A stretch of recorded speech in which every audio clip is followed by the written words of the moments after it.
कि जिंदगी में अगर आप बार बार अनसक्सेस हो रहे हैं तो अपने तरीके बदलिए, इरादे नहीं। हाय गाइस, मेरा नाम पीयूष है और मेरे चैनल एजुकेशन विद मोटिवेशन में आप लोगों का फिर से एक बार बहुत बहुत स्वागत है। हर रोज की तरह एक बहुत ही अच्छी मोटिवेशनल कहानी आज भी मैं आप लोगों के लिए लेकर आया हूँ। कहानी बहुत ही ज्यादा मोटिवेटेड है। हर कहानी की तरह इस कहानी को भी आप लोग लास्ट तक सुनिएगा और बताइएगा कहानी आपको कैसी लगी। लेकिन उससे पहले जो लोग मेरे चैनल पे नए हैं वो प्लीज मेरे चैनल को सब्सक्राइब कर लीजिए, बेल आइकन को प्रेस कर लीजिए, जिससे YouTube पे मैं जब भी अपनी कोई नई वीडियो अपलोड करूं तो उसकी नोटिफिकेशन आपको मिलती रहे।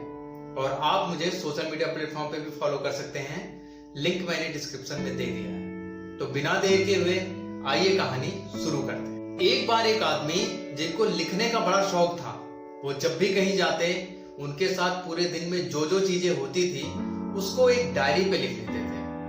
उनकी जो जॉब थी, अक्सर वो ट्रेन से जाया करते थे, ट्रेन से आया करते थे, तो ट्रेन में जाते टाइम उनके साथ जो भी होता था उसको वो कॉपी पे लिख लेते थे। आते टाइम अगर कुछ उनके साथ होता था तो उसको भी वो कॉपी पे लिख लेते थे।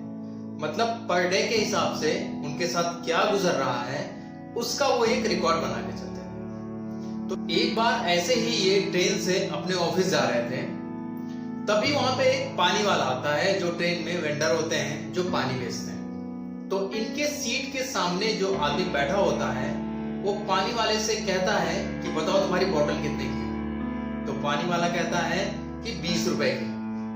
अब वो आदमी उस पानी वाले से बहस करने लगता है कि बोतल तो 15 का मिलता है, तुम लूट रहे हो, तुम ज्यादा पैसा मांग रहे हो, ऐसा तो कहीं नहीं होता है। वो आदमी उस वेंडर को बहुत कुछ उल्टा सीधा कहने लगता है। वेंडर कुछ नहीं बोलता, वो मुस्कुराता है और आगे निकलने लगता है। वो आदमी उसके जाने के बाद भी उसके पीठ के पीछे भी बहुत कुछ उल्टा सीधा कहने लगता है कि ये लोग लूटते हैं, ये लोग ऐसा करते हैं, ये लोग वैसा करते हैं, पानी की बोतल 15 रुपए से ज्यादा कहीं मिलती है। लेकिन वो जो वेंडर होता है बिना बहस किए हुए एक हल्की सी स्माइल छोड़ता है और वहां से चला जाता है। अब जो वहां से जो जॉब करने के लिए रोज ट्रेन से जाते हैं, जो रोज लिखते हैं, वो इन सब चीजों को बहुत गौर से देख रहे थे कि इतनी बहस होने के बाद भी वो वेंडर अपनी मुख से कुछ भी नहीं बोलता है, कोई बहस नहीं करता है, बस स्माइल के साथ वहां से आगे चला जाता है। अभी वहां से एकदम भौचक्के हो जाते हैं कि इस बात को, इस कहानी से मुझको क्या सीखने को मिलेगा, वो मैं अपनी डायरी में कैसे मेंशन करूं। तो इसके लिए भाग करके उस वेंडर के पीछे जाते हैं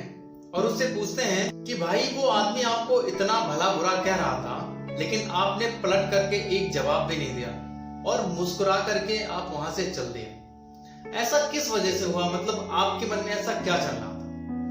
तो वो आदमी जो वेंडर होता है वो इनसे भी मुस्कुरा के बोलता है कि सर एक्चुअली उनको पानी नहीं लेना था, क्योंकि अगर उनको पानी लेना होता तो पहले वो पानी लेते, उसको पीते, उसके बाद वो पूछते कि बोतल कितने की है। एक्चुअली उनको प्यास लगी ही नहीं थी, उनका तो बस बहस करने का मन था।